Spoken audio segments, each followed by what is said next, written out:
You want to get this party started? Get this party started right. Ding ding ding ding ding ding ding ding ding ding ding ding ding ding ding ding ding ding. Oh, see, ding ding ding ding ding ding ding. Now let the beat drop.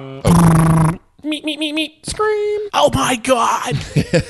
Hello and welcome to the OC Men. This is the 7th episode of the podcast where every week my two friends and I watch an episode of the mid-2000s primetime teen dramedy, The OC, and discuss what we just watched. I'm JT. I'm Russell. And I'm Jamie. And we are the TJ Men. The JT Men. I like that. I was going to say TJ. I thought we were going to say TJ, but then I slipped up and JT'd it. Could we change this to the JT Men? Isn't TJ also like a jaw thing? Or some sort of medical condition? Jaw tendonitis? I feel like TJ's a thing. TJ, so it'd be something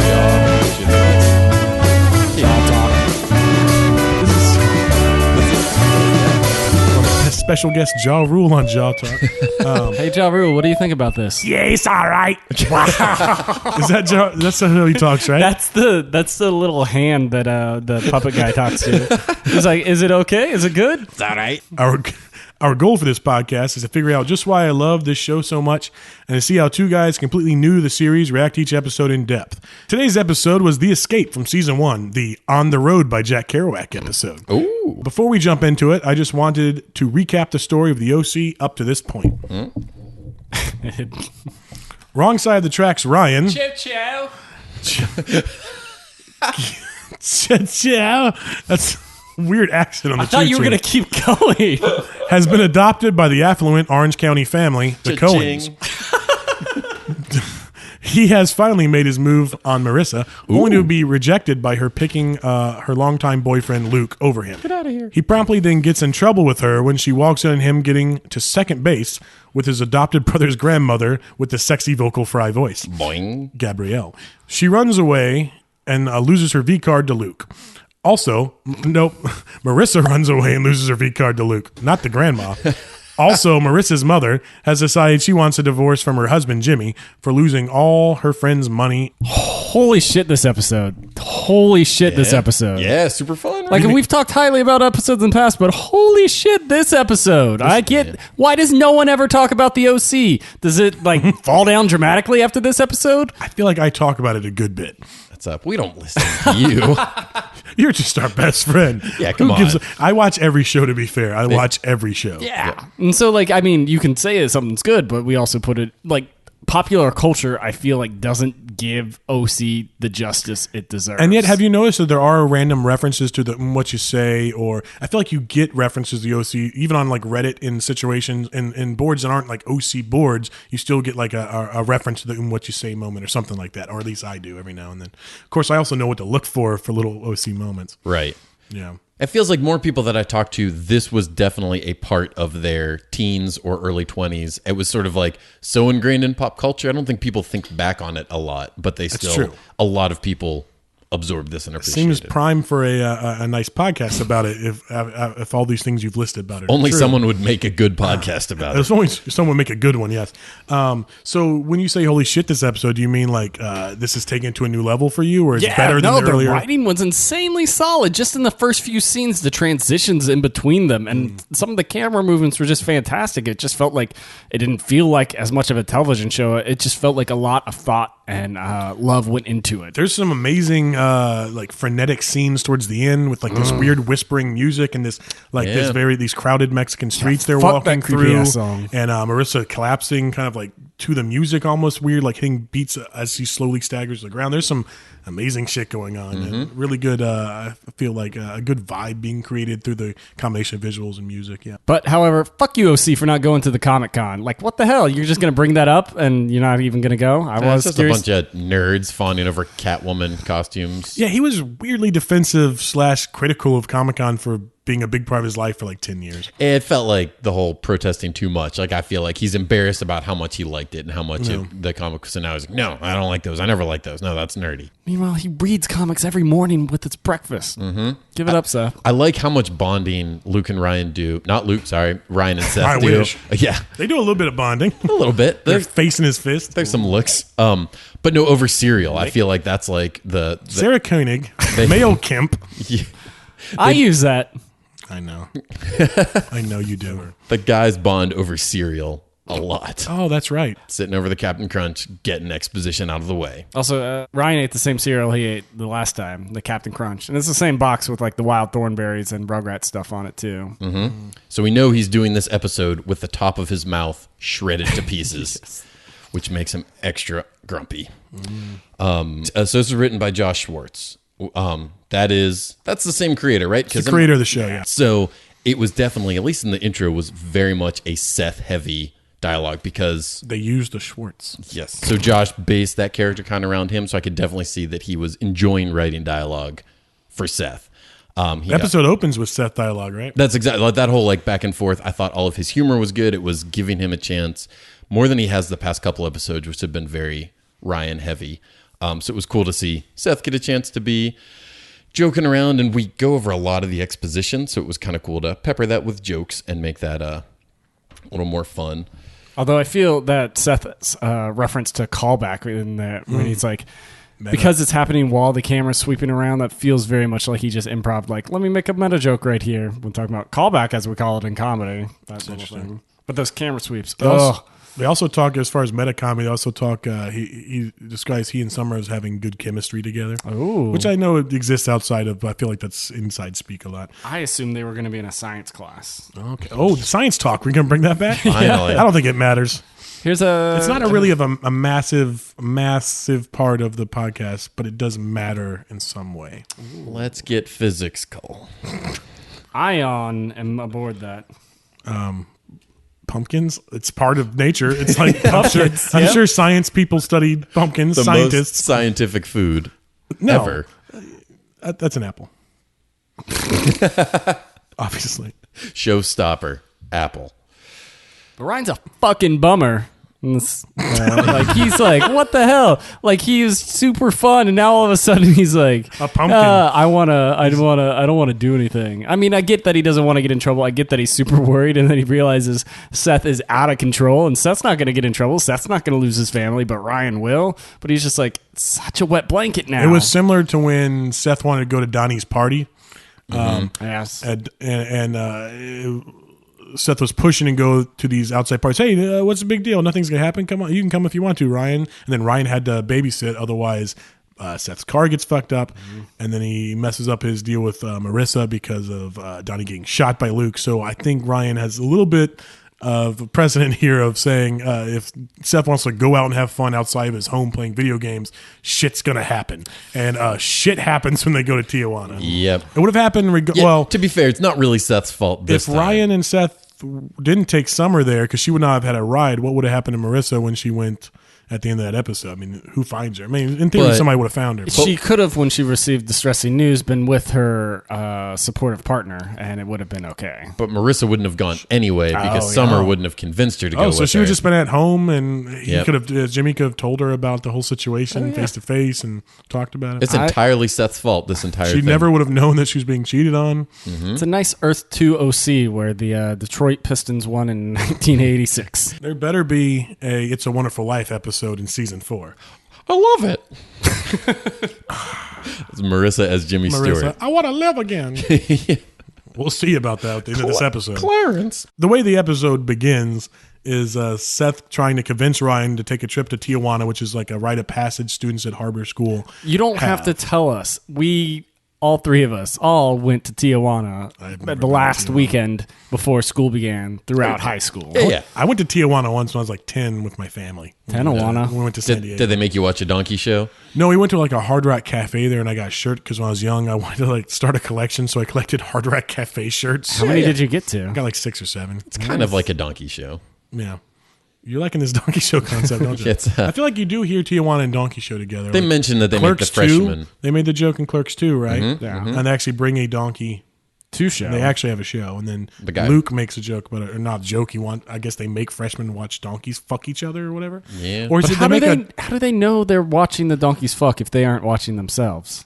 That's true. I mean, they've had to do it before, I suppose. Okay, so Seth is convincing Ryan to take a trip to Tijuana while pretending to Sandy they're going to ComicCon. One of the things I liked as they were kind of going through this, and I think you mentioned the transitions, was very much reminded me a lot of Archer. They do that a lot, where like the last thing that is mentioned directly ties into the first thing of that next scene that sort of gets us through. That's the talk where Ryan is talking to Seth about being over Marissa, but Seth not believing him, and Marissa talking to Summer about losing her virginity to Luke. And they both are talking about their relationships with one another.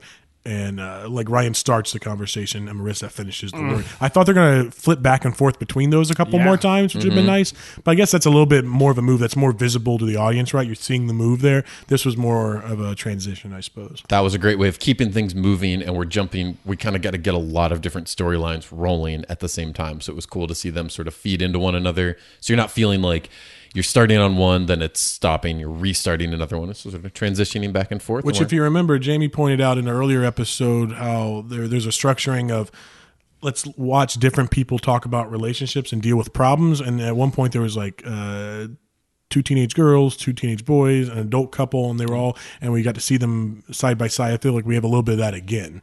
We have the girls talking about Ryan and Marissa's relationship, then we have the boys talking about Ryan and Marissa's relationship. And as I was watching this whole episode, I think I was comparing a lot the Coopers to the Coens. Even at this very beginning, as they're getting ready to leave for TJ, how it's a big thing of how they have to come up with a scheme to lie to Sandy about how they do it. And then Marissa's very much just like, yeah, I'm going to Tijuana. And they're like, all right, we'll come back. And so a lot of how the Coopers handle drama and problems and how the Coens and the differences there. I thought that was really Which is interesting. If you're talking about contrast there or like comparisons, I have notes for later on in the episode where Seth and Summer have a conversation about who gets to sleep on the bed, and then Marissa and Ryan have that same conversation completely different again. Comparison of the same conversation twice. Which I feel like anytime I've been anywhere near that situation, it would have just been Seth and Ryan and Marissa and Summer, and it'd be weird to say anything different. So right. Yeah, I feel like if they were non-couples, it would just be like, all right, dudes on one bed, girls on the other bed. But there's not two beds, just one bed. Wait, creepy or romantic? Right? Yeah. Oh. Seth's move, I bought the room, you should have to sleep with me, knowing they names the boat after. Yeah, we'll get into that. Okay. All right, so Jimmy is moving out as well. The next scene, Jimmy's moving out to the east side. It was weird when he met with Kirsten, and she seems very judgmental. Well, I mean, she's a good friend. I don't think that's the right move, Jimmy. But then the whole thing right after that where she's like, I'm not so sure about that decision. It's not your fucking business. It's just like, who the fuck cares? Kirsten? Yeah. Also, I don't think he has a choice. Yeah, that's kind of true. Oh, yep, exactly. He could choose to stay in his house, I guess, and not give it to Julie. Like, can't you just do the thing? I'm not getting out of my house. So I feel like people do that. Maybe that's just not how I handle friendship. Like, I kind of feel like if my friends are making decisions, I'll be there and listen to them. But at no point, we talked about that before, am I like, you shouldn't make that decision. No, you're an adult, Jimmy. Obviously, he's not great decision making, but in my opinion, why should I have any better? You're an adult. If you want to do this, you can do that. Who am I to say no? Don't do that. You're parenting your kids wrong. All adults. Fuck off. Yeah. Her dad owns the OC. Her dad is Mr. OC. Mm-hmm. She is the heiress to the OC, so she controls what goes on in the OC. That's I will say everything that you predicted last week about Julie Cooper and like going out. I was like re-listening to that as I was editing stuff, and I was like, oh man, that's a pretty genius theory. I'm curious to see. But anyway, if any of that plays out, I'm gonna be super impressed with your thinking. Why else would they show her meeting with him? Why else would they do that? That they know what they're doing. I feel like at this moment, Josh has an idea of what he wants to happen. Mm-hmm. Otherwise, this scene doesn't make sense. Oh, that was awesome. Oh, yeah. So Jimmy's going to move out, but he's keeping the fact that he's moving out of the house from his daughter, Marissa. She offers to stay at home and not go to TJ so she can keep him company, but she doesn't know he's moving out at this point. So why is she offering to stay home? Just because he seems down the dumps? She's getting like weird vibes from him where he's like very distant and can't keep track. And yeah, where she goes in and talks to him at first and he's like, yeah, you're going to go with Luke. Yeah, he's a great guy, right? That Luke's a nice kid. Yeah. Right, Summer? And Summer's like, Yeah.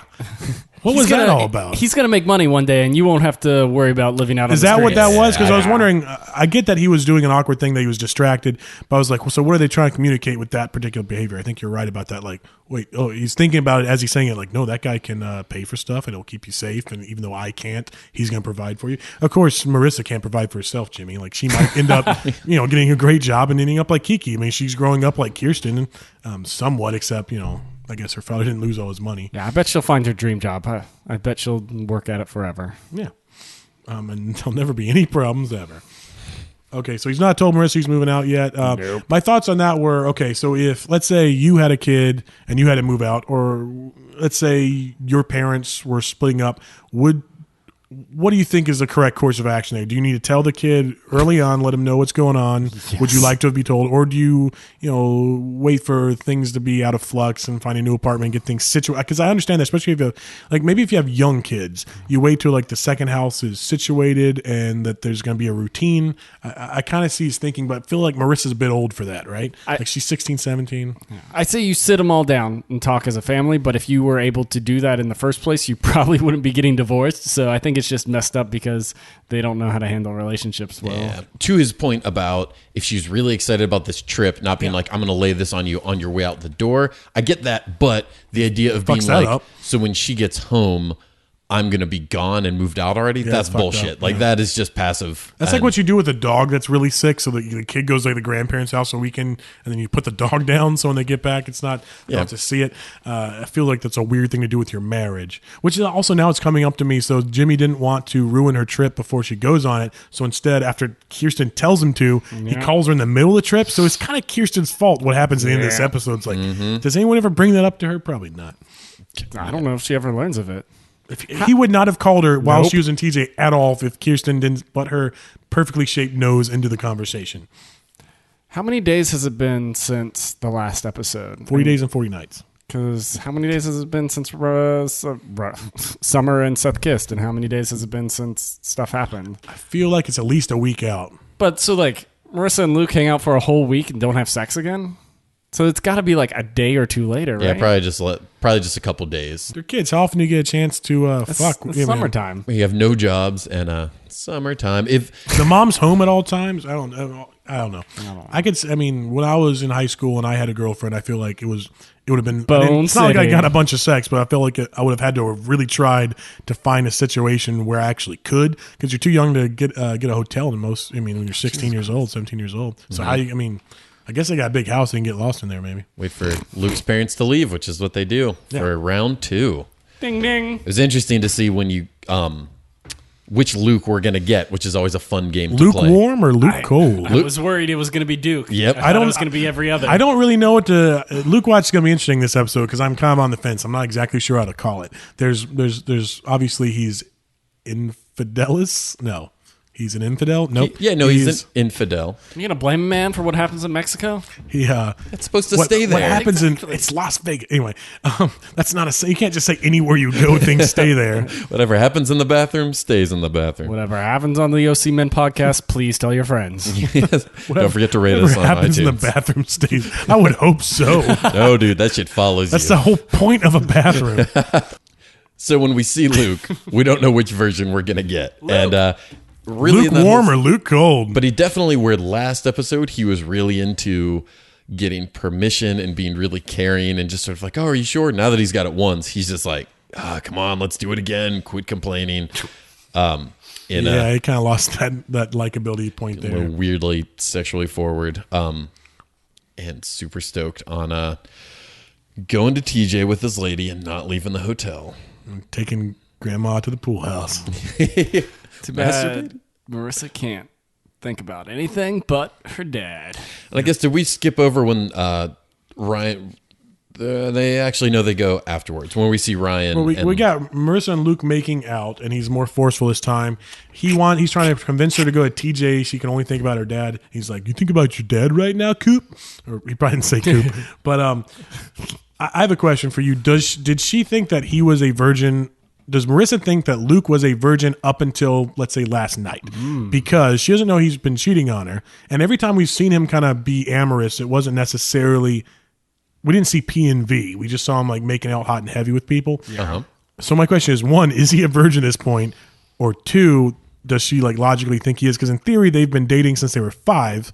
So if she's a virgin, he, in her mind, unless she thinks he's been cheating on her, he should also be one. It's a fair point. I didn't think that she thought he was a virgin until right now. I think that makes sense, though, that she's kind of naive, a little innocent, and very trusting of him, cares about him a lot. So she would assume that he also cashed in his V card on that night. Okay, so seems like, and this is my reading again of Marissa, seems like Marissa is again drawn to the man that needs help more. So when Ryan came to town, he's the outcast, and he was the one that needs some help towards the beginning. So she helped him play house at the model home.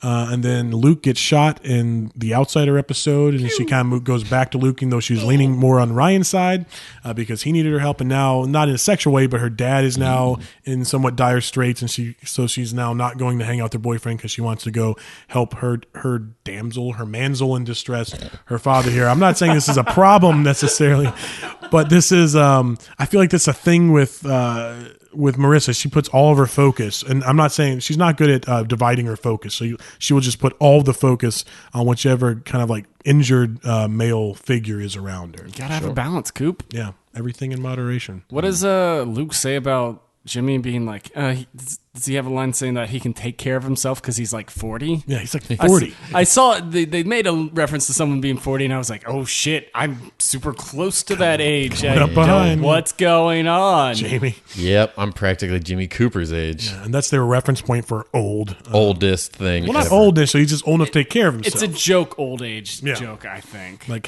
he thinks this is old. 80 is the new 70. Okay, so then we get the scene with Seth and Ryan at work. They're at the crab shack. Ryan's working. They're talking about girls. Okay. Ryan doesn't believe Seth actually got kissed by Summer, which, by the way, if you guys are like, this lady kissed me, be like, yeah, of course she did. I think Ryan believes. He's just giving him shit.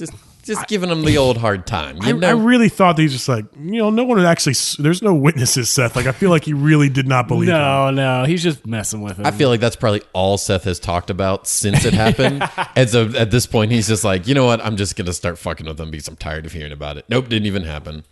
All right. It was cool when Luke showed up, though, because when Luke showed up to the crab shack in an earlier episode, Donnie tried to say hi and he brushed him off. But this time when Luke came in, he was like, "Hey, what's up, Ryan?" I mean, he doesn't say it, but he does it with his hands. Gives him a point and a little head nod to him. Nice. Yep. Yeah. And then we can tell because we're like a battered girlfriend of Luke. We're like, yeah, you gave him a little something. Yeah, see, he just pointed the finger. He's a great guy. we can change him. We can make him better. See, he's problematic when he's angry, but when he's sweet, he's really sweet, man. It makes up for the Don't bad mess times. with my mamsel. Oh, I'm sorry, Luke. You don't know him like we do, you guys. You don't know him like I know him. But I love it because so Wait. Ryan goes up to Marissa and he goes, "Hey," and she doesn't say "hey" back. You know that she's pissed. No returned "hey." Oh, Marissa never misses a good hey. if she does, there's a reason why. I feel like that's on the writers, in my opinion. Like, I really hate it.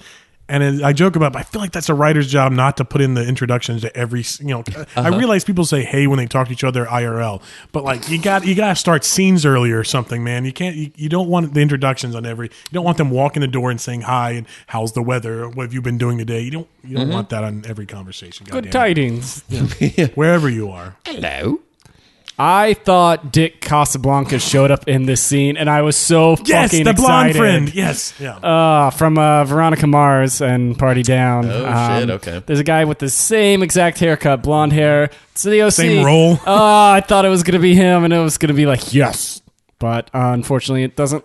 And it's essentially Veronica Mars is about a fictionalized OC. Like, they make up a place that's essentially the OC. Yeah, even Weevil's in it. Yeah. These are just the 09ers, and right? Yeah. The PCHers are the motorcycle gang. The 09ers are the rich kids. Yeah. Ryan's trying to be an 09er. Mm-hmm. He's really a PCHer. Oh, Chino. Too soon. But we do get to see Luke being a bit of a bro and Marissa being sad that she picked the bro. Yeah, she's a bit frosty with Ryan saying, last time I saw you, you had your hands full. And my question is, bullshit? Is that bullshit that she says that to him? Yes, it's completely bullshit. Last time I saw you, you're coming back from having sex. I mean, we're all doing lots of stuff, all right? Yep. I didn't even get that far. And also, you picked him first, and you told me that you picked him first. Why do you get to get a say-so on that shit? Why do you get to make me feel bad about that? That's why. And he calls her out on that kind of later, and she seems like she doesn't have an answer for him. Just like, well, I don't know. Like, why do you even care? She hates I don't care. ding-dongs. Oh, are we gonna get there? Yeah, We're gonna close read the ding-dongs and the cheese sticks. It makes so much sense. Mm-hmm. I remember the first time I watched the OC not back in the day, but a Back while in ago. 1843. Yeah. A while ago, I remember I was just so confused at that whole exchange. I'm like, what was the point of that whole thing? And now I watch it now. I'm like, oh, it's great. These writers are amazing. You should have been close reading. I should have. They say donkey show. Yeah, I just have the words donkey show written down. That's all I have to. So they get basically Luke. Summer asks Luke if they really make the freshman watch donkey shows, and he just kind of like cackles and high fives his friend, which is made me laugh a lot. It's like when he was throwing the guacamole chips into his friend's mouth. Guac fight. There's a few things happen after Luke does the donkey show high five. So Donkey show. Marissa and Holly are at the table together. Remember, Holly's dad knocked the fuck out of Marissa's dad a few episodes ago. They were awkward. And so they're awkward together. Also, you see Holly kind of hitting on Luke.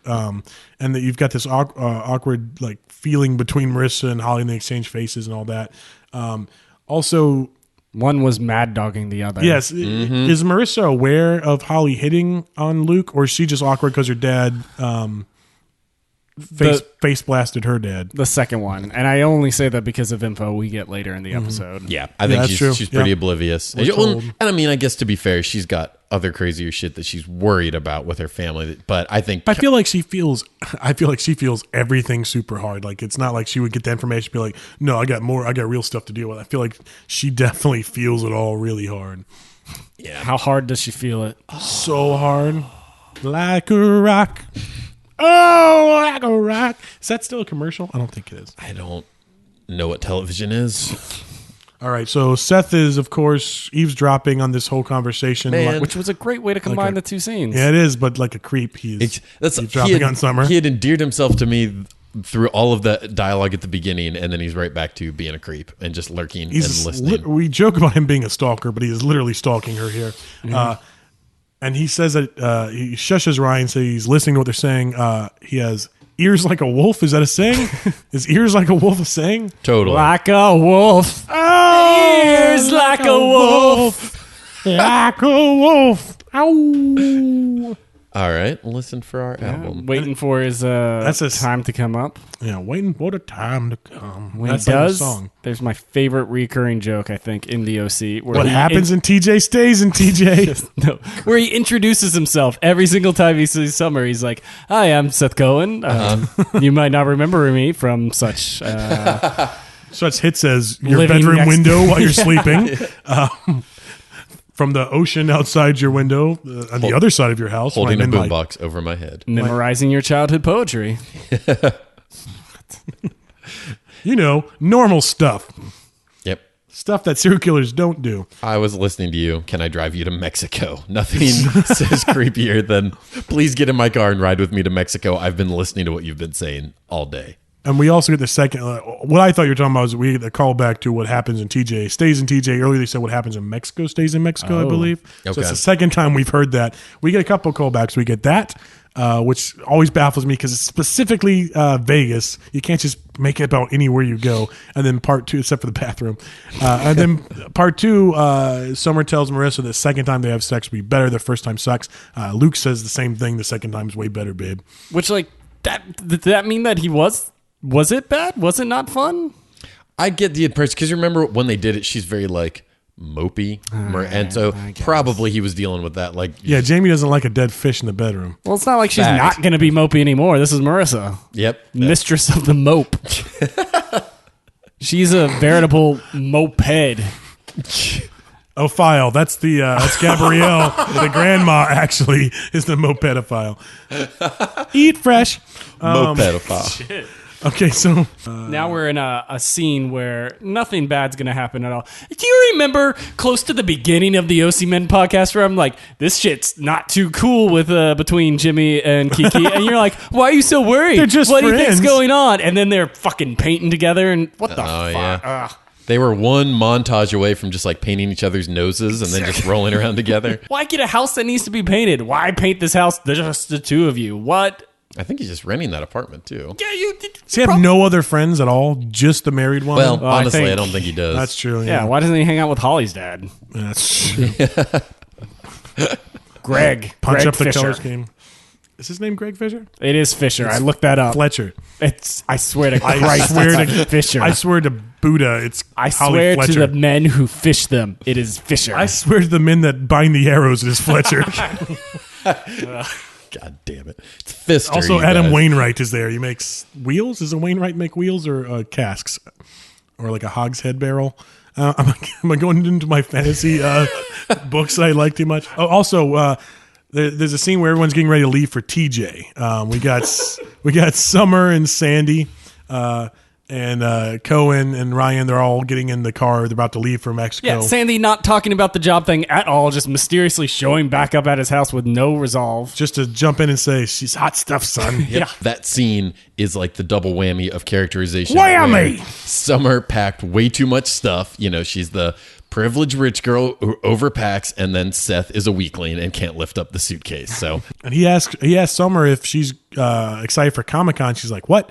And Seth's excuse for that, for her not knowing about ComicCon, is say she's there for anime. Yeah. And well, I had two questions about that. Well, really two readings of that. Did Seth just not tell Summer to be Yes, cool right? and be like, I'm lying to my parents? Or did she know and she was just unwilling to lie? And she was so unwilling to pretend like she would go to Comic-Con, she wouldn't even play into that part. I don't know. I like that one more. Okay. That one's better. So she knew there was a scheme and she was just like, I can't admit that I'm going, even if it's fake. I'm Summer. I keep the shit real. I think she just doesn't give a fuck. Yeah. Like, he might have told her, but she's like, I don't give a shit. I'm not going to pay enough attention to remember you asking me that. And two, if it puts me out at all, I'm not going to do it because I don't give a shit about you. Definitely like to think there was a big scheme. There was a whiteboard with plans and arrows drawn, and she did not listen to any of it. Were they made by a Fletcher? Yeah. Ew. That is definitely her catchfrize. Is I ew. told you. And then You see. later when she goes ew, and then she goes ew. This bathroom is so ew. I like it. I think it's adorable. Yep.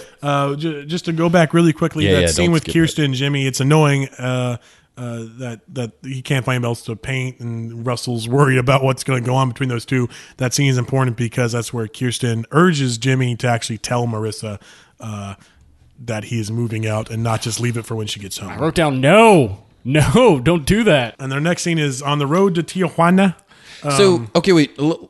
I want to make sure I didn't Yeah, go miss for it. it. So the reason why Summer needed a ride was because Marissa wasn't going to go. Right. So I'm assuming that means that Marissa was originally going to drive Summer. Did I miss? Or was Luke driving and they were all going to ride together? Because they were going to ride with Luke. Okay, because I didn't understand why when Marissa decided to go, she needed then a ride. But okay, that makes more I guess sense. she's not allowed to come with unless Luke would have left Marissa's already. coming? I don't know. Yeah. But okay, sorry. That was one part that I missed. So I didn't understand. Maybe, do you think Luke hates Summer? He didn't stay and have her as a date at the debut. So maybe anytime Summer's involved, Luke just wants to get away.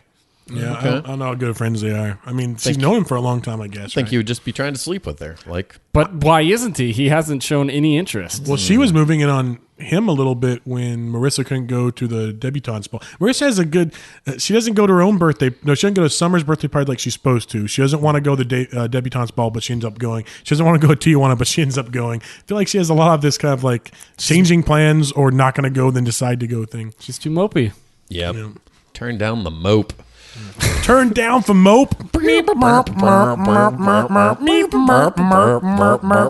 Is that a Death Cab song? Turn down. No. Yes. Death Cab sounds like a whole bunch of one guitar and a whole lot of complaining. It was Marissa. Well, anyway, but the next scene they start with they're on the road to Tijuana. Ryan and Marissa are ignoring each other, and Seth and Summer are arguing loudly. The shittiest car ride ever. Fuck that. Seth and Summer immediately do not get along, just like immediately. But I do kind of like that when they hit their groove, they're sort of falling into old married couple, which definitely later when they're eating breakfast is amazing at the diner. But that seems to be their arguments feel very much the way you hear like old married couples bicker at each other. But it's good. I like that he gets to be a little confident because she responds well to him being confident towards her. She's one of those ladies that digs when you're kind of mean to him or something. Like, I feel like she is respecting that he's not just allowing her to walk all over him, that he's arguing back and forth with I think her. That's a fine line, because definitely with that, then you get like the concept of negging and all that gross stuff. That's true. But I think that there's a But she does it too. It's not like she's fawning over him. Well, I think it'd be gross if she was fawning all over him. Yes, I think there's a world of difference between being just an asshole and then just being confident, standing up for yourself. Though gender swap that, it was kind of the opposite, right? I mean, Summer was basically negging him, and he was, granted, she wasn't trying to get him closer to her, so I guess that's why it's not a problem. Mm-hmm. But he was basically just being super nice to her while she was being negative before. Now he's actually hanging out with her. It's the opposite. They're both kind of bickering back and forth. Yeah. While listening to Death Cab for Cutie. Don't know if I entirely bought the circumstances that lead to them driving off the road. He was going to pull off the road and say, "You're walking from here," essentially. Yep. Seth was. But he was going to turn into the oncoming traffic lane. So then Summer, rightfully so, saves all their lives by pulling the wheel away from oncoming traffic and onto the side of the road, which breaks the axle. Yeah. Why did it break the axle? What'd they hit? Rocks.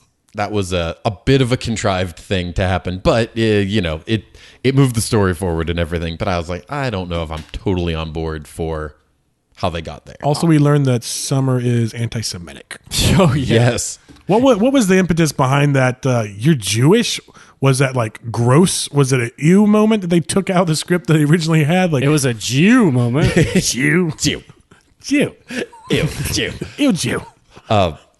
I like the image of her saying that her hair gets frizzy and she looks like Howard Stern. That made me giggle a lot. I think that's a Halloween costume I hope that she does. No, they don't do Halloween episodes. It's so fucking stupid. I say that, but I don't remember. Maybe they do and I forget, but I do not remember Halloween. She should totally be Howard Stern, and I don't know, he should be... Who would the other three be? Ryan would be Batman, right? Because he was reading Azrael. I'm Batman. Commissioner Gordon. That would have been Oh, good. yeah, Commissioner Gordon. But, like, he couldn't beat that in the beginning. And she could be Joan Jett, probably. Marissa. Seth is James Bondy. Joan Jett and the yak farts. Go on. There was a fart in this episode. When you see the Black Hearts? Joan Jett and the Black Hearts? Yeah, there we go. I didn't get the yak farts. I didn't get the Weird Al band name. Okay. But yeah, so they break an axle, and then apparently, over a commercial break, hitchhike in a Chicken truck. Chicken coop. Chicken Cooper. Did you guys notice when the car stopped, though, before the commercial break, that it was the weirdest, like, special effects ever? Like, they tried to make... Like, I think they filmed it standing still, but they tried to make it and added a weird sound where it was, like, in motion and stopped. And a scene in a show, in an episode full of, like, high-quality camera stuff, like, that was super noticeable. But I guess it was the most action-y thing they've done since the pilot. Have you guys seen, it's a clip from Taken 3? No. Where it's Liam Neeson jumping over a fence. Oh, yeah. But it's 14 different shots. It's 14 different cuts because, like, different cuts. He's just like, he's an old dude. He's not jumping fences. So it's a lot of, like, cutaways to stuntman over this and his face. And you kind of got that feeling where, like, you're like, I sort of see what you were trying to say, but it didn't really come across. Which doesn't make sense, because I feel like I could do the stunt of pulling my car on the side of the road. Yep. Like, did it show them, like, hitting anything very dynamic? Well, I guess they have to set the camera up, and then someone has to drive towards the camera. Yeah. I'd be super worried about letting Adrian Brody improv his way near my TV show camera. I get what you're saying, I guess. I mean, I feel like we all drive enough. We know how to stop a car in the correct amount of time. I don't know. You think Cohen knows? Cohen doesn't. Adam Brody does, probably. Well, I guess he's young then, too. Probably Brody 20 knows. or Brody blow me. All right, so they book a shitty hotel room together. Why not 2 rooms? They're a bunch of rich kids. Why could they not book 2 rooms? Why they all have to stay in the same room? Was it like a no room at the end Jesus situation? Could be. It's on the coast, and No, I mean, is it really that close to anything you want to hang? First of all, it's a shitty motel. Second of all, it's not near anything. It's in the middle of the desert. It's not even in the OC. Why is there no room? Could they not get to? I thought that was just a contrivance for the plot a little bit. I told myself it was because it was super unsafe and they felt it'd be better to stay in numbers, and if they split up, then that would be more likelihood someone would get murdered. I definitely feel like, specifically because both of the male-female couples dislike each other at this point, so I think that the guys and the girls would have both been very happy to just get their own rooms. Yes. But it wouldn't have played out the way it did. All right, then Seth and Summer continue arguing, In the hotel room, we've got a couple ews. It's a gross hotel room. They kind of, what I am describing as argue flirt together. They kind of like bicker while flirting. It's like their way. They flirt. They're flirting. I don't know why you have to put the R on there, because argue, they are flirt. They're argue flirting. They're flirting. Flirting, yes. Yep. Flarguing. That's the way I describe their kind of relationship. Do you guys agree that it seems like a flirting argue, or are they really just bickering? Yeah, it's pretty flirt. It's on the fence. It's on the flirt fence at this point. I don't know if they realize they're flirting. I think pre-flirting. Exactly. There's a little bit of pre-flirt. Have you guys seen Thunder Road? No. Yes.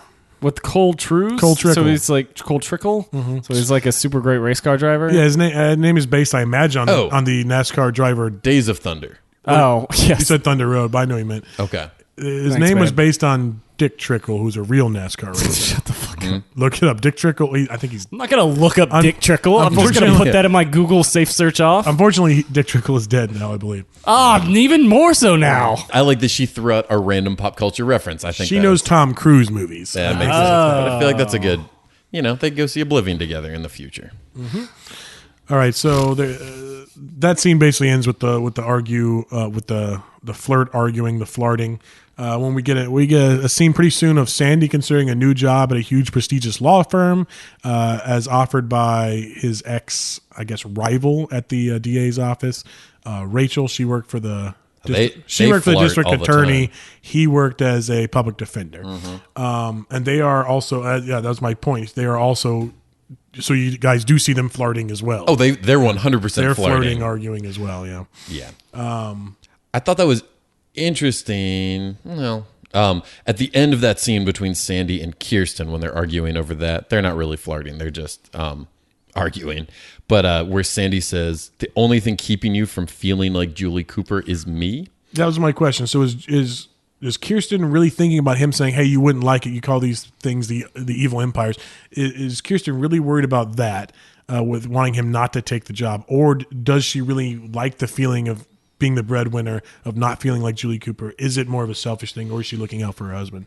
I think the first point about her enjoying being the breadwinner, I don't think she cares about. But okay. I think that the other point he makes of that, like being her cred, of sort of like feeling like she's not what everyone else in the neighborhood is, of just the sellout and just all these rich people, and that she wants to be an outsider too. She's got this counterculture husband who's keeping it real, and she can be like, I'm not like them.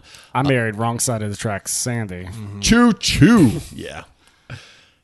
I think that's absolutely it. All aboard. But, you guys, no ticket. Just that specific line where he says, the only thing keeping you from feeling like Julie Cooper is me. Clearly, that was like a below the belt hit compared to Julie Cooper, and she was. I was surprised that Sandy didn't kind of like pull that punch a little bit.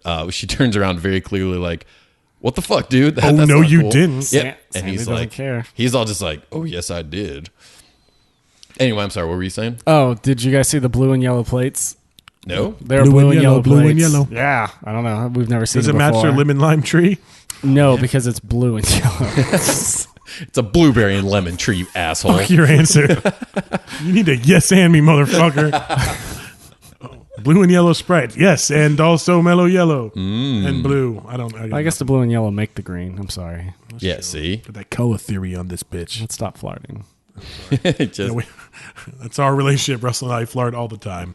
It was weird. Are they ever going to use them? I hope they do. I hope one day there's a special occasion where they can bust out the blue and yellow plates, or Rosa can if she ever shows up again. Why did you bring up? I don't mean to question you. Why was that interesting to you that there were blue and yellow plates? I don't know. There's just a cabinet full of blue and yellow plates, and it was prominent in the shot. And I've never seen that many blue and yellow plates all stacked together. Like, are they on display? What color combinations of plates have you seen stacked together? I don't know. It's just weird to keep plates out like that. They're not going to use them, and they're there. And I've never. That's not the fine china. We don't use the fine china. We use the fine. I assumed it was foreshadowing for later. Foreshadowing. It's a callback to earlier. That's a thing in comedy. Has this all been like the puppet master Russell leading up to this joke? Is that what got me asking about these plates in the first place? The first plate. How meta it is on this episode that mentioning callbacks is a callback to a callback. Oh, God damn it. When do we get to cheese sticks and ding dongs? Let's get back to the desert. So Marissa and Ryan are fighting about making out with his grandmother, and they're doing that by talking about ding dongs and cheese sticks. Yes, as they're standing, they're getting snacks at a snack machine. Let me ask you. Okay, so the whole point that I got from it was that she can't make a decision, right? Yeah. And that seems like an easy, like the most base read. I kind of left the scene feeling like maybe they could have gone a little more into the difference between ding dongs and cheese sticks. That like cheese sticks are, captain of the water polo team, but ding dongs are like, more dark. You got that fucking backwards as hell. Okay, so you think cheese sticks is Luke? Yeah. Okay. No, wait, no. Cheese sticks is Ryan. Well, so that's what I want to know. She hates ding dongs. She loves cheese. We established that with the grilled cheese macaroni cheese date. Yeah, okay. Cheese is a symbol of everything Marissa loves and enjoys. Exactly, which right now is Luke. She's chosen Luke. No, Okay. it's talking about how she should be choosing cheese sticks. She should be choosing Ryan because that is what she loves. But she's going against what she loves because what she feels is right is to eat a ding dong. Well, really, she doesn't care too much about a ding dongs. Ding dongs are Luke's. You don't name your protagonist a ding dong. Ding dong is a literal insult. She thinks she's talking about Ryan here, though, right? She definitely she doesn't know what she's talking She says, about. I hate ding dongs. Why would she say like? Why would she say hate? It feels like she's throwing that in his face. She's saying, yeah, I'm having trouble picking, but I choose cheese sticks because I hate you, ding dong. I don't think they know what they're talking about. I think we as the audience know what they're talking about. I think they're just talking about. See, I was reading as her throwing in his face like, I don't choose ding dong. So without that context, I guess I get that. Though I understand why you're so adamant that Ryan has to be cheese. Because their cheese date. Cheese is their bond. Cheese is what makes Ryan and Marissa work. If it weren't for cheese, they would not be in love. Anytime cheese is now mentioned in the show, it means Marissa, Ryan, love because that is what they shared Ryan on their later first date. specifically says he does not like cheese in an episode. That. So I haven't seen that yet, so I can't explain it away yet. It still doesn't make any fucking sense. How does Ryan not like cheese if real cheese is his main thing to make? He doesn't even like cheese. They say later on in the episode. I don't know. I want to know. I really want to write to a writer and ask them: is that a mistake or is that like a conscious choice? She's pretending for the cheese versus Marissa. cheese. I don't know. Can we continue with the Cheeseman? Cheesegate. What? Okay, so you're saying Ryan has to be cheese because they're Because it's a symbol the of their cuisine love. they had on their one date. Also, cheese sticks really aren't in a vending machine because you can't put cheese in a vending machine. Okay, so it's an outsider. That's the question. Are we talking about mozzarella cheese sticks like you get at fucking Carrabba's Yeah, or like Olive string Garden or cheese. some shit? Right. Are we talking about cheese sticks that you peel? I think that it has to be like the peel cheese sticks. Okay, Like, I think sounds right. I think it's got to be those plastic because for real, like I would not trust mozzarella cheese sticks out of a vending machine from a fucking motel in the middle of California. it's because it's from the wrong side of the tracks. That's why. There was a part of me that thought, okay, so I was trying to compare the two foods in my head, not knowing Russell's theories on them, and thinking that ding dongs feel like the working class snack. There's something that I was like, That's okay, true. I could see that being Ryan. But then I was like, well, does that mean cheese stick is somehow sort of like the fancy rich jock snack, which it didn't hold up. So I was. Cheese is like cheese and wine pairing, cheese plates. Oh yeah, I mean, if it was like Gouda cheese sticks or something. Yeah, but it's pretty good, but not great. It was grated, I guess. Average. God damn it! I hate you for making me. Let's get past this because we can talk about how Luke obviously Russell has a The point. audience is not supposed to like Luke. Luke is the bad guy. He's a He ding-dong. is the ding dong. If you had to describe someone as a ding dong in the show, it'd probably be Luke. Well, it'd be Seth. Yeah. Seth is the ding dong. Tweet at us #Ding Dong Luke, Ding Dong Ryan. You guys decide. All right, so they argue and they don't really resolve anything. They go back in the motel for bed. Summer and Seth are already inside. Seth is in bed watching Static, and Summer walks out of the bathroom wearing her sexiest gown I've ever seen for a nightgown. Yeah. Did she bring that gown to seduce Seth? Why did she bring that gown along on this trip? She didn't know she was going to be spending. That's true, the night that's with true. Seth. Yeah. She brought it for- In my head, she's like a little princess, and that's how she has to always sleep. That is what I wear, and I am a little princess. Oh yeah, but 100. Both those things are factually true. Princess So you weren't Sparkle. wearing it to impress us? No, I like the feel of silk upon my breast. It's a bit awkward while we're trying to talk to you. I'm sorry. Well, and she's clearly never stayed in a shitty motel because one, you want to have as little of your skin touching the sheets as possible. No, I'd burrow in there. I don't give a fuck. Dude, I'll bring a sleeping bag and sleep on top of the blanket. Oh, Mr. Fancy Pants. I've never gotten sick from it. I've always been fine. I've been fine. Everyone always talks about shit like, oh, don't use the towels. I sleep on top of them. I bring my own sheets. I've been fine every single time. Slathered Never in even gotten semen. close to being sick. Slathered in semen. So she's sleeping in the sexiest lingerie possible. Seth won't get off the bed. Is it a creepy move by Seth not allowing her to have the bed and like forcing her into bed with him when he has a boat named after her? Like, did he contrive this situation or is it just whatever? He contrived it. Yeah. There's another bed there. It's creepy. He could just, boys to boys, boys could be ass to ass and ladies be ass to ass. Mm-hmm. There's no reason for you. Sleep with your fucking brother, Seth. Yeah, that's true. Same scene where they wake up spooning each other and she's like, sorry. He's like, it's okay. All right, so okay. Before Marissa and Ryan turn in for the night, however, Jimmy calls up Marissa, tells her he's getting divorced and he's moving out. Yeah, on Marissa's Alpha 5 ringtone, just beep, beep, beep, beep, beep, beep. Then, Go Power Rangers. And she didn't take it too well. It's sad. It sucks to have your parents break up, I imagine. I don't know. I have a perfect fucking life. And then Marissa comes into the room and lays down in the bed with Ryan, begins kind of crying in bed next to Ryan. Ryan As says, one does. Ryan, as opposed to Seth, offers to sleep on the floor for her, and she says that's okay. In the contrasting, similar conversation by Seth and Summer, yet much more adult and much more respectful of one another. Except it's not too adult. They're still fucking kids because she should have brushed her teeth.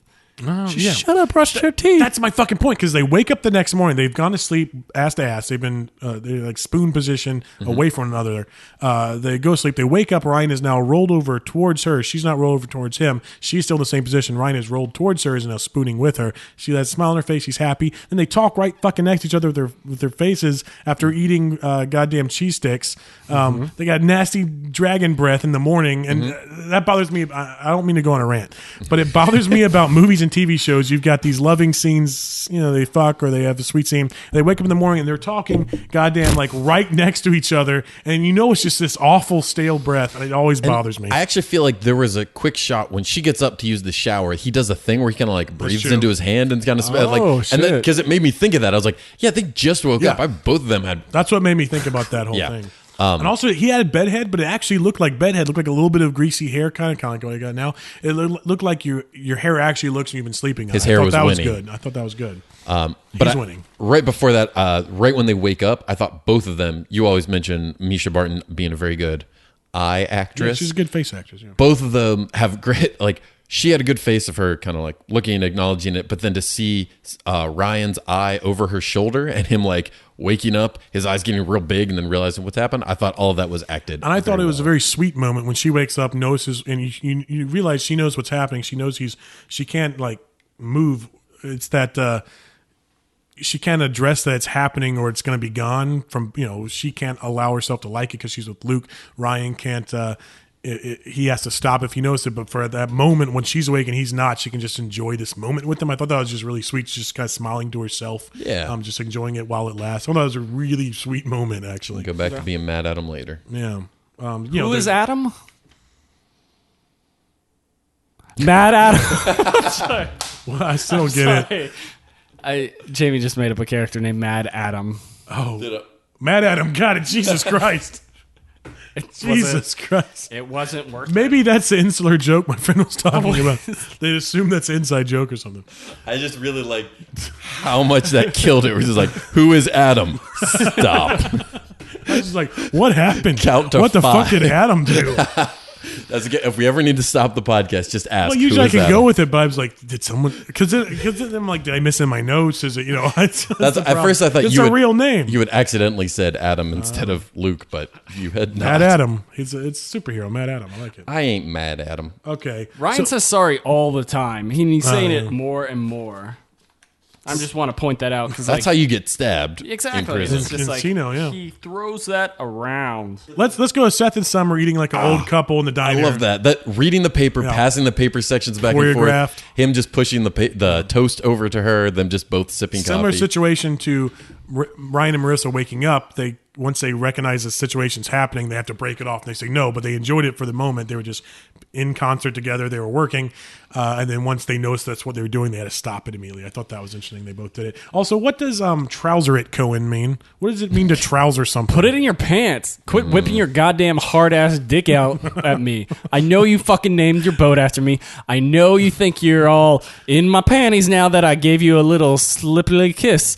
But please, keep it in your goddamn pants, Confident Cohen, when we're out eating breakfast. Yeah. My best friend's parents just divorced, and I'm trying to eat these eggs. These nuts. She didn't know. I don't think she knew that they got in the divorce at this point, right? No, that they find that out. Quit ruining my illusion. It's my fantasy fiction. It's a trick, not an illusion. Ryan kind of blabs Marissa's news to them when they get back from breakfast. Also, Summer uses that fork. Yeah. It's the second time we've seen fork violence. I just want to put that in the tally. She gets rage blackouts. It's not she gets rage. But to your point, to everyone's point about them being cool in the diner together, about once an episode, there is sort of a relationship that needs to happen as far back as Kirsten having to be convinced that Ryan needs to come live with them, that I'm not really on the fence. I don't buy that character would believe that. And we spent an episode getting them to that point. This, I felt like by the end of the episode, I bought that Seth and Summer could be a thing because they're like, that's the whole point, right? Yeah, they're from like two different completely peer groups. They have different interests. And by Seth all doesn't accounts, have a peer group. To yes, it's a bunch of. The peer group is where he parks his boat. And he meets his. You just gotta be louder. I know. But I think all of this to show that they actually, on a core level, could really get along, even if it's sort of like bickering, sort of the way those couples do. I was like, oh, that's sweet. I'm on board now. Let's have them go on more adventures to Mexico. And really quickly, specifically the conversation they're having at the breakfast nook is Summer's denying their kiss again. And she finally admits they had one, but she says it doesn't count because there was no tongue. 2 words. Do you guys buy that? Does it not count if there's no tongue? Like if your girlfriend kissed a dude, but there's no tongue, I feel like I'd kind of be less... I'd care a little bit less if it's like a peck on the mouth. I mean, tongue it's a significant addition, right, to a kiss. Your hypothetical situation is difficult. I've kissed my mother and not given her tongue, so in theory... But you haven't kissed your mother the way Seth and Summer kissed. If you don't put tongue in it, it's not really... I mean, how... That kind of looked tonguey. It did look kind of tonguey, though. I was surprised to hear there's no tongue. A little tonguey. But does her points... the diversion about my hypothetical is not helping, but like, does she have a point? Is it not that big a deal because she didn't use tongue, or is it still? I've never seen her kiss anyone in the show, so I think it's less of a big deal. Certainly, that I've jokingly kissed your mother. Yeah, kissed your mother, and I've used tongue every time. You better, motherfucker. She loves tongue when you kiss her. So yeah, tongue would definitely be committing to it, but I think there's some gray area where you can passionately kiss someone without tongue. That's her backpedaling. No. Show me right now. All right, Russell. No, that's tongue. What are we doing right now, guys? But then Marissa tells everyone about her bad news. Yep. And we learn from Summer, hey, she's a child of divorce. Now they got something in common. She's old hat, yeah. Okay, then it's kind of a quick jump to arriving at Tijuana. And they head for the chemist's for Summer's mom's painkillers that she wants to pick up, which it's a hell of a thing to leave for your teenage like daughter-in-law, I guess, or whatever, stepdaughter. It's a hell of a thing to leave for her to like pick up for you. Like, yeah, pick up my illegal pain pills while you're down. So right at that scene where she goes, let's go to TJ, and then it cuts to downtown. Now, I realize to a certain extent there are stereotypes about the town of Tijuana that have to fit in. Yeah, they fit in every one. It's good. But it immediately cuts to music that is La Cucaracha being played on a car horn. Felt like maybe a little on the nose. There was a cockroach on the nose. That sucks. Gross. Scary. There was no one in sombreros passed out on the corner or anything, but it was still maybe could have been a little subtler introduction to Tijuana. Let's go to the more interesting one of the more interesting scenes here. Jimmy and Kirsten are fixing up the apartment. Oh yeah. I write down, fuck that, Jimmy. Fuck that. And Jimmy pulls a pussy move saying, hey, you ever wonder what life would have been like if we'd ended up together? it's a dick thing to ask, in my opinion. Someone that's married, that's your friend now, that you're supposed to be respecting with that. That's just opening up. Just asking that is just it's a shitty move. And I also didn't like that her answer was, sometimes, like, I know, is she throwing him a bone there, or does she sometimes think about it and she's just being honest? I got the impression she was trying to give him a respectfully honest answer, not like trying to be like, I see where you're trying to drive this, but I'm not buying it. But yeah, sometimes I think about it, but it's not, I don't. Just the same way with like, yeah, we have our problems. We all have our problems, but it's not a thing to worry about. But yeah, he kept pushing it, and it's everything we talked about is pushing it real good. Everything we talk about is how at least the ladies on the show respond to confidence in men, and he is at his absolute lowest, where he just is beaten to the ground. And Lois and Clark. No, there's no reason to interrupt you for that pun. There's no Mad reason. Adam. Who's But Adam? I like that. Who's though, this Adam, 'cause, like, guys? Kiki's obviously saying like, okay, Jimmy's obviously thinking about this, otherwise he wouldn't bring it up. So let me just say, yeah, I think about it too, just so that you don't feel bad, because otherwise you're going to feel creepy and not romantic. And speaking of creepy, he then kisses her not out of nowhere. I guess he set it up by saying, like, you ever think about us? But then he moves in and kisses Kirsten when he shouldn't. My question is, does she seem to kiss him back for just like a second, or does she really just not want this and really puts and shuts it down real fast? I don't know if there was tongue. There was definitely not tongue. It was just friendly. That was like a handshake. But did you guys get the sense that she, for a second, almost allowed it to happen? Because I did. Yeah. But I've read other reviews when I was preparing my notes for this. I read reviews of this episode or summaries of this episode where they say she shut it down. But I thought she, like, for a second, like, almost fell back into it. Like, she closed her eyes and leaned in a little bit. Actually, I watched specifically for that. Yeah, I was like, okay, let's see where this is going. It felt like there was a point where she let it happen. Yeah. Like she kissed, but it never felt like she was. She didn't giving pull back. away. Right, exactly. But she also didn't reciprocate. Okay. Like there's no part of that felt like she was going home being like, oh, I wish I had let that go on. Like that was just like awkward, almost out of politeness. Just like, well, I guess no, we should stop Has this. every girl that's ever kissed me just done it out of politeness? Am I thinking that? Yeah.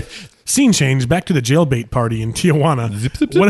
Whatever club that is in Tijuana, if I ever go to Mexico, make sure I don't accidentally go to the one full of drunk 16-year-olds that want to fuck. That sounds just grinding trip on to each prison. other. Yeah, that's awful. So we're back at the jailbait party at the Boom Boom Room. JBP. Holly is trying to seduce Luke again, and her way of saying that is to dance by him and say, come on, Luke, back that ass up. So I really want to see an extended scene of Luke just backing that ass Which up the like kids a big were fine saying at honey that or whatever. time. Yeah, I'm sure that's still in the zeitgeist. Seth, Summer, Ryan, and Marissa arrive at the Boom Boom Room. They begin drinking. I did think it was interesting the casualness with which all the underage drinking is happening, which I thought was kind of cool. Because underage drinking is awesome. Yeah, that sounds real cool, Mr. Guy that doesn't drink alcohol ever.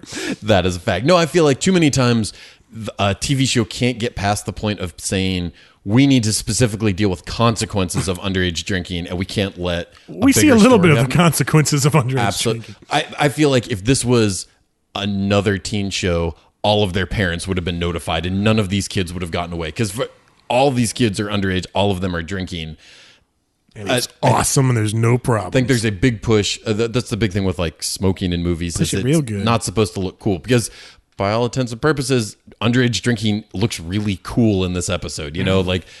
There's again, except for one really uncool part at the end when you're mixing it specifically with pain pills. If and you stuff. don't miss pain pills, you're cool like everybody But else. I mean, You're all having like fun. Ryan and Seth, our main characters, both walk in and are just like, "Yep, let's just get beers and drink that true. and have a That's good true. time." And there's no consequences. So That's true. And I feel like if that feels like a thing that parents groups would be very up in arms about. Like, no, this can't be a teen show without. It feels anything that is loose morals without consequences. That feels like that if you feature an episode in which people do underage drinking, They must be punished for it. yes, exactly. It's like a slasher movie. If you have underage sex, you have to get murdered for it.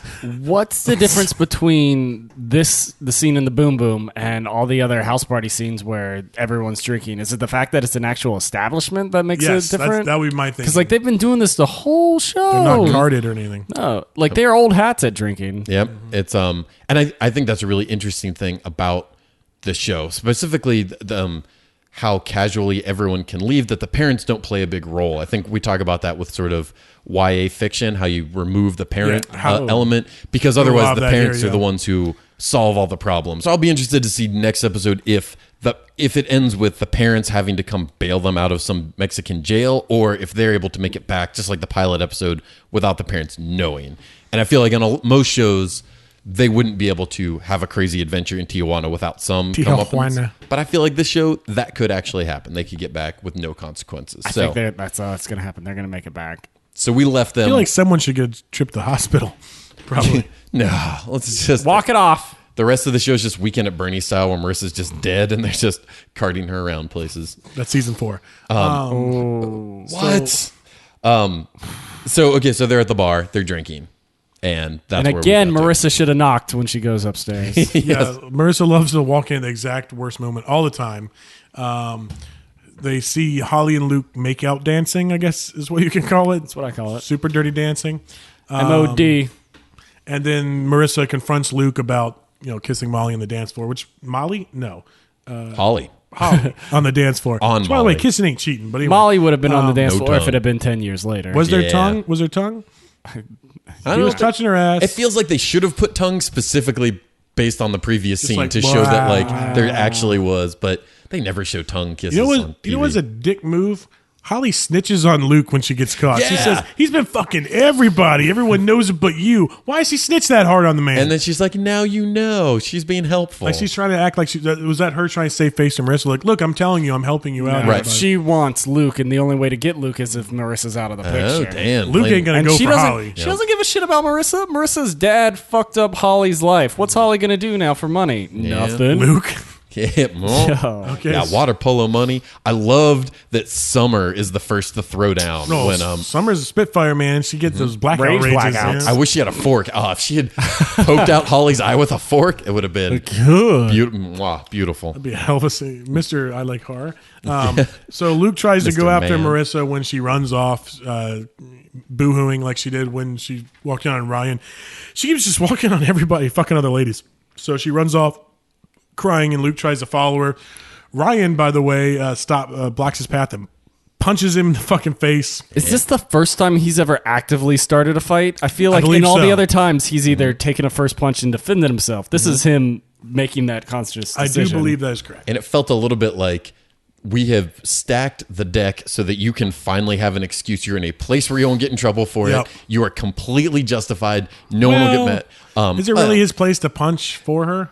That's very true. Does violence need to be brought into this equation at all? Like, it was just, she caught him cheating and he's going after. If he had not punched him right there, could they have caught up with Marissa faster? Could Luke have maybe curbed her from doing what she was doing? Did Ryan punching Luke cause the distance between them to widen? I don't know. Like, did that help anything, Ryan?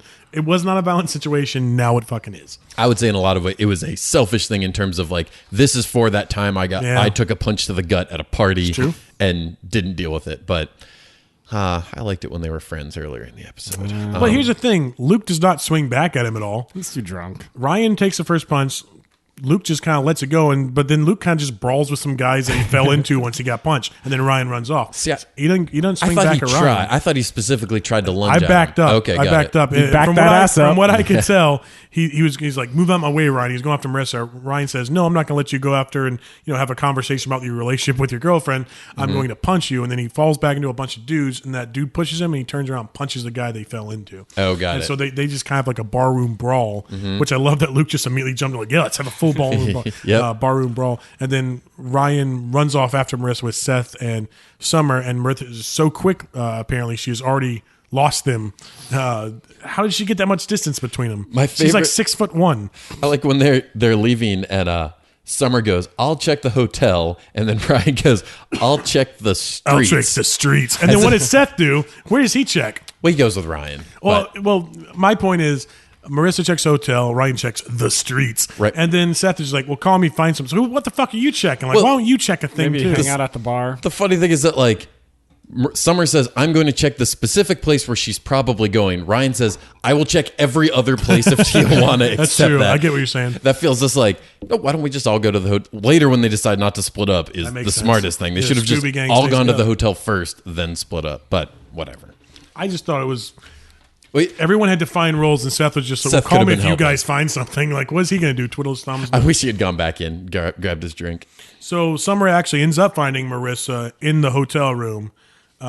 She leaves her alone for a second and calls Seth, which again Seth's fucking fault. He says call her, so she has to go call him. So she has to go call him when she finds her. So when she leaves Marissa alone in the hotel room, Marissa gets in much like leaving a dog alone in a room. Marissa gets into The chocolates. her pills that she bought for the pills that Summer bought for her stepmother, and then disappears. She escapes, as it were. She flies the coop, Cooper, with the painkillers. We got it. She is now missing again. Yeah, and she gives a little bit, I guess, of a justification where she's like, I don't have anyone. I can't go back to anyone. It's supposed to, I guess, kind of lead into explaining what she does over the next couple scenes.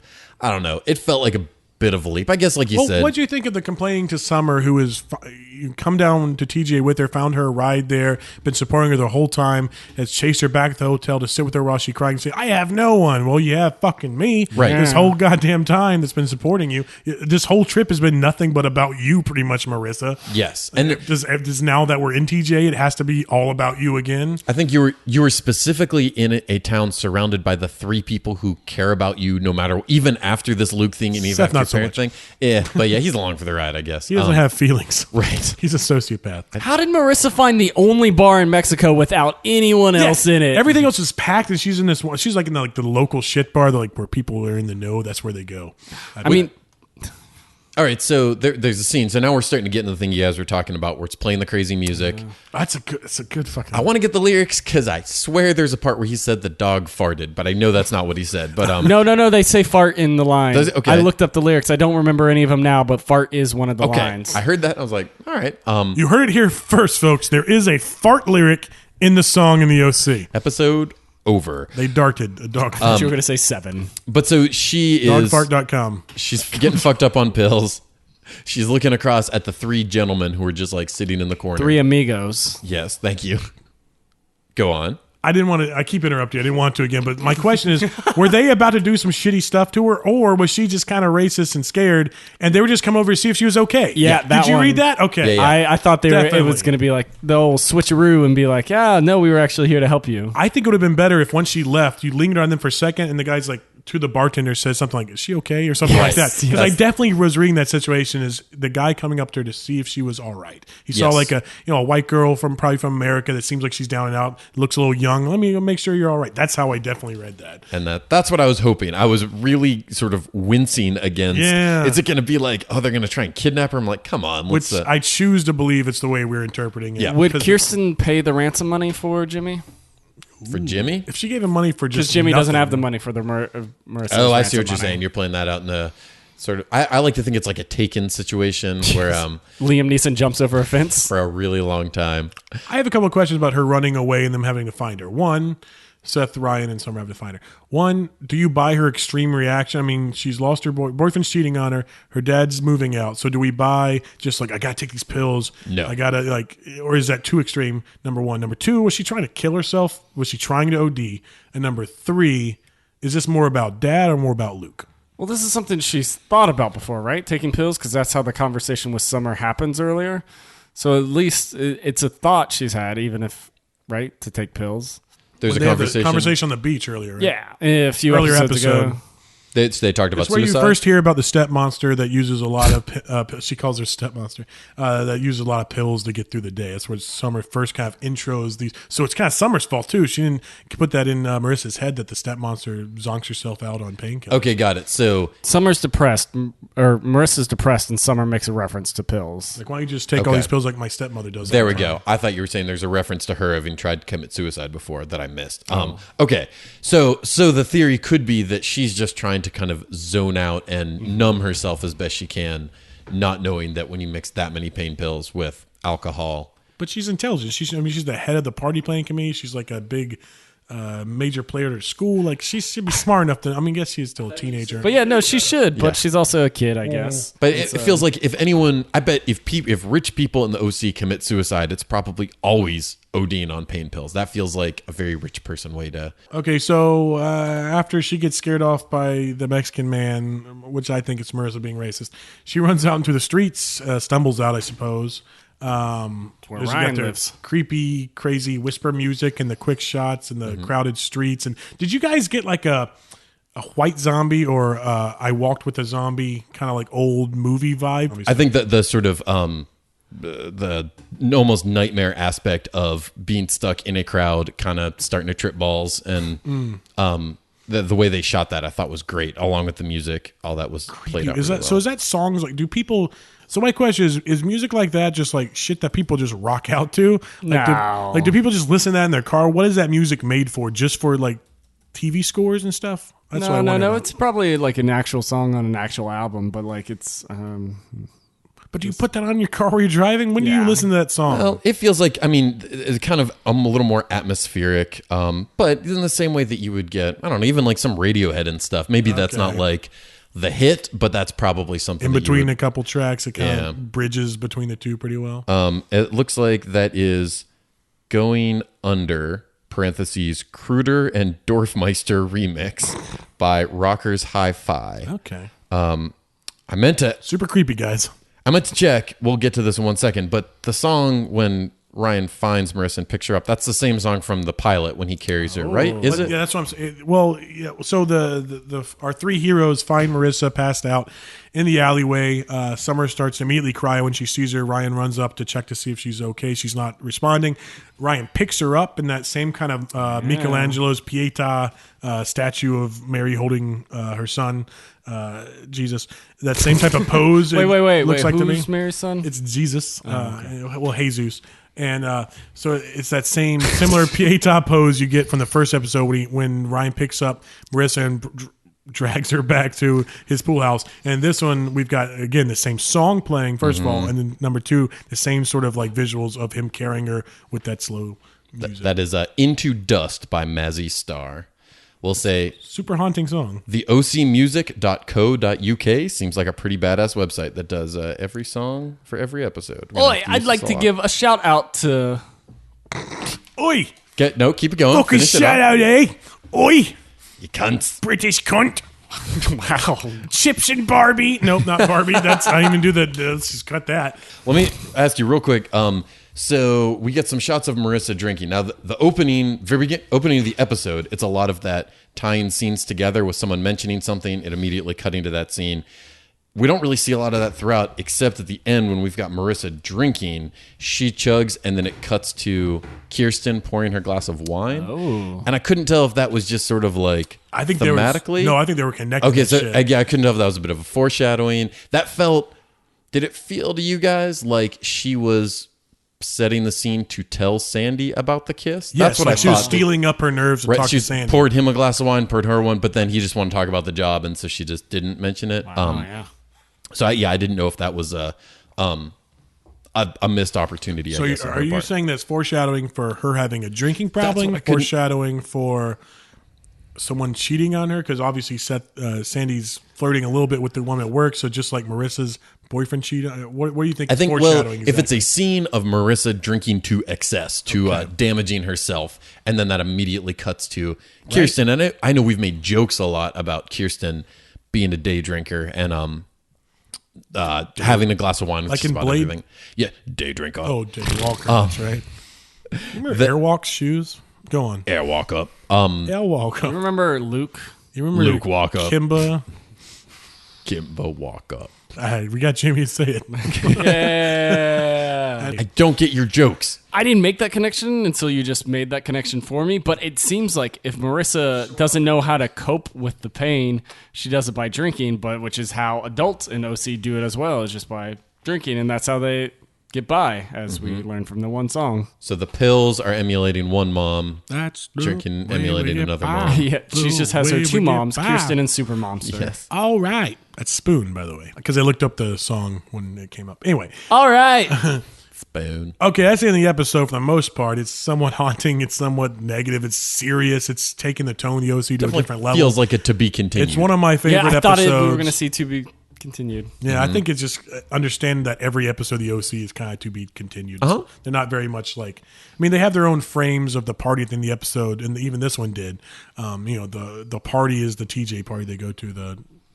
But there's just kind of everything kind of continues every episode of the OC from what I can tell, even though they do have that frame. So my question here is, Luke watched after this okay, so number one is, what's Luke, where's his number here? And then number two, after this episode, do you expect more of lukewarm or more of Luke cold? More of sweet Luke, more of Duke? I expect Sweet more Duke. Duke, but I feel like he was a 5 or 6 in this episode. I don't know if it was necessarily it felt like he was actively not trying to cheat, where in past episodes he was actively trying to cheat. He was pushing Holly away for the most part. He did. I mean, there's a lady with tiny shorts rubbing all over him, dancing and kissing him. I feel like he tried to protest, but he's also like a 16-year-old boy. Being fed tons and tons of TJ drinks. Yeah, that's true. Not excusing it, but just... Also not great with the lack of... He wasn't so much about the positive consent, more about pressuring Marissa for sex again, which is not quite as good a look. Yes, I agree. I think that we had hints of how he was last episode, trying to be a good person. That's almost like a more conflicted character. I want to know what's going on inside his head. But I think we spend the whole time trying to decide, is he a good guy who's kind of acting like a jerk, or is he a jerk who's acting good occasionally? And which one do you like more? Well, I like the idea because I just love him so much. I don't get it either. I want him to be a good guy. But it feels like all of that is revealed if what Holly's claiming is true, that he's just been cheating on her this whole time with a whole bunch of girls. Then it feels like that's very much like revealing that, no, he is a jerk and he's just been acting like a nice guy. Are you automatically just because you cheat on your girlfriend doesn't make you a jerk necessarily? It makes you not great at that aspect. But I mean, my point is, can he come back from that? I don't have a girlfriend to get offended. Doesn't matter. Can you come back from that likability meter for the OC? If now we know that unequivocally, Luke has been cheating all over Marissa, all the town with everybody. Can you like him again? Can you expect the audience to be on his side ever? Yeah, because you can redeem yourself. Yeah, but you have to do some steps. You have to make amends. You have to try. And it's definitely, there's a difference between sleeping with Holly, or even just like making out with her on the dance floor versus it's been going on forever. There's been tons of girls. And so I think it's definitely dug him a little deeper, but Doug? Crazier things have happened. Fair enough. So how about this? They escape to TJ, right? What is the escape all about thematically in this episode? It's a metaphor. What is the escape? Who's escaping from what? Sandy's trying to escape his inability to provide for his family. And he does take that job eventually, by the way, by the end. Yes. Kirsten just kind of knows it by looking. He didn't even have to tell her. She knows. But so Seth is kind of escaping. Is Seth escaping anything? Well, I mean, all the kids are definitely, on the surface, the easiest one is that the kids are all escaping to Tijuana. Seth's also escaping his perception of who he is. He's no longer going to the comic book show. That's true. He's making more active decisions and being confident and trying to get away from who he used to be. And I could almost look at his interactions with Summer as a bit of an escape from their regular roles. That's as true. Him, nerd, her popular girl, and they're like able to sort of play out this little life. That's similar to the model home where they get a little plain family together. It's like we're just This is them playing road trip, like family road trip together. Yeah, we're having vacation. breakfast and reading the paper together and getting. They're the Griswolds here. Yeah. How about the Coopers? How are the Coopers escaping? Obviously, Jimmy's escaping the marriage. Yeah. I think obviously Marissa's the one that you look at the most with the escape here. And I mean, I could see the couple scenes that he gets with Kirsten as almost being a little bit escape from the shittiness of his life, as that he's getting this time to be able to have this sort of fake relationship with he's reminiscing about times long past, hanging with an old girlfriend where it could, to him, feels a little bit like, oh, I'm hanging out with this girl that I really loved. Marissa has the possibility of death here. She's escaping life. That's the biggest escape. Overding. Luke overd'd her the other night. COD. It was a bit of an under-D, if you ask me. So she escapes, and you escape by taking pills and drinking too much. You escape. She tries to escape the reality by going to TJ instead of going back to the OC like she wanted to. Summer convinced her to go to TJ instead of going back. The actress who plays Marissa's sister is escaping from the OC. Shailene Woodley. There, I couldn't remember her name, but makes her own pills, lady. Okay, yeah. So we didn't love the representation of the ladies in the early episodes. Didn't give them much to work with. They didn't have much characterization. We've seen a little bit more now in episode 7 here. What do we think of Marissa, Summer, Kirsten, Julie? I feel like every episode it's been 1 week since I've liked Marissa less, which is not. It's just it's a lot of selfish moping. Well, do you like her less because as a person that would be annoying to you, or do you like her less because you don't like what the show's doing with the character? Yeah, I think that's she's main. the How do we source of the qualify? conflict, so that makes it difficult. Yes, she is. She's inciting incident for all Right. stuff. And so that's the thing. I don't hold it against the character or say that I dislike the character, but no, that's fair. I'm holding it against the character right now. I'm holding it against you. Hey, trouser it, guys. Both of you. Shut up. Is Seth going to use that line in a future episode? Is he going to pick up that new? Hey, baby, just trouser it. Just Use that real when quick. Summer dies. What? I'm just gonna say that about. I've said that about Sandy, Luke, Marissa, Summer. Who have I haven't said about Ryan or Seth. I don't think you'd buy it. Does Chris Pratt live? I've said it about Chris Pratt being in the show. But so with me bonding with Marissa less, I've liked Summer a lot more. I think she's got the last couple episodes. She's Yeah, had he's more trying to be chance on my side here. She's She's kind of a cool. true friend. When Luke gets shot, she goes down for him. Someone is mean to someone, even though she's mean all the time. She's like, "Hey, stop being mean." Yep. Like, she's The little squirrel and the big squirrel. yeah. Have you noticed Reading Forbes right before their day was ruined when they saw Luke making out with Holly? You've got the background. Ryan and Marissa notice Holly and Luke first, but in the background, she's like playing with Seth in that party. Like their hands are touching. Like he's just like, "Stop it, Cohen," or pushing away. Like they're having like a good like flirty moment. Flirt. I think. Yeah, they're flirting in a fun way, in the best way. They have a nice hot flirt going on in the background. Just a real juicy flirt just session. flirting right in her face. Just a lover's flirt. Tweet us your wettest flirt stories at OC Men Podcast. Kevin James, talk to us about Paul Flart. We're writing a script for you, Kevin James. Flirt School Confidential. Got nothing. All right. Cut that. Yeah, you can't. I do all these terrible jokes. You can't cut your one bad joke you do. The flart of seduction. Is that what we call it? Cut that. Yeah. So Say, everybody can you should get see? in touch with us. Yeah. So what thing do they do? They can tweet at us at OC Men Podcast. Yeah. They can twerk at us. They can like us on Facebook. They can lick us on Facebook. They can reblog our Tumblr, ocmenpodcast.tumblr.com. They There can you tubble go. our blogger. They can like, comment, and rate and comment us Review. on Friendster. on iTunes. And I'm Russell, and you can follow me at RussellMania SC and watch Pasta Robot sketches on YouTube. And I'm JT. And do you like the OC? I love the OC. Choo choo. Train coming. And I'm Jamie. Tweet at me at Jamie Clark. Yeah. Yeah. All All right. right. Well, until next week. Will. Oh, See ya later. later. TJ ya later. To It's the JT men. Tug job. Doot doot. Tugboat.